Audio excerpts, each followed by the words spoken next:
তুমি একটা ফাজিল, তুমি কি অন্ধ, থাপড়ায় দাঁত ফেলে দেবো। একটা প্রেমের গল্পই বলি। স্বাধীনতার পরে ৭১-এর আমরা 7 পড়ি নাই, 6 এর পর অটো প্রমোশন 8। আমার ব্রেন তো 7-এরই, কিন্তু আমি তো পড়ি 8। স্কুলের হোস্টেলে থাকতাম আমরা, ছেলেদের স্কুল। আর তখন তো মেয়ের এত বের হইতো না বাড়ি থেকে, মেয়েই দেখতাম না আমরা। তো একদিন বন্ধুরা আলাপ করছিলাম যে এমন একটা জায়গায় যে একটা মেয়ের সাথে কখনো একটু কথাও বলতে পারি না, কিছু না। তারপরে একজন বন্ধু বলল যে সামনাসামনি বলতে পারবি না, চিঠিতে বলতে পারবি। পত্রিকা আনলো, একটা পাতা বের করে দিয়েছে, পুরো ওটার ভিতরে পাত্র চাই, পাত্রী চাই, বন্ধুত্ব করতে চাই, এরকম নাম আছে, ঠিকানা দেওয়া থাকে, ওখানে ডিটেলস দেওয়া থাকে, বায়োডাটা আর কি আছে আর কি। আমি তো অত কিছু দেখি না, একটা মেয়ের নাম বাস।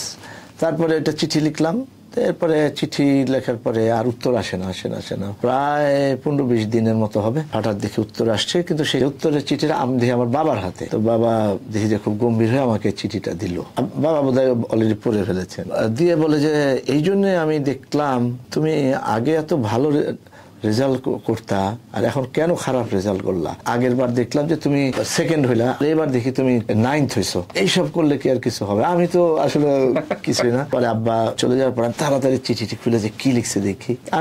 আমি যেটা লিখছিলাম যে আমি তোমাকে, আমার খুব পছন্দ, তোমাকে আমি ভালোবাসি, কোনো একদিন তোমাকে কদম ফুল দিয়ে তোমাকে ভালোবাসা জানাবো, এই সে লিখে দিছিলাম আমার চিঠিটা। আর ওর চিঠিটা হচ্ছে যে আমার নাম দিয়ে লিখে, ফারুক তুমি একটা ফাজিল, আমার বয়স 26 বছর আর তোমার বয়স 14 বছর। তুমি কি অন্ধ?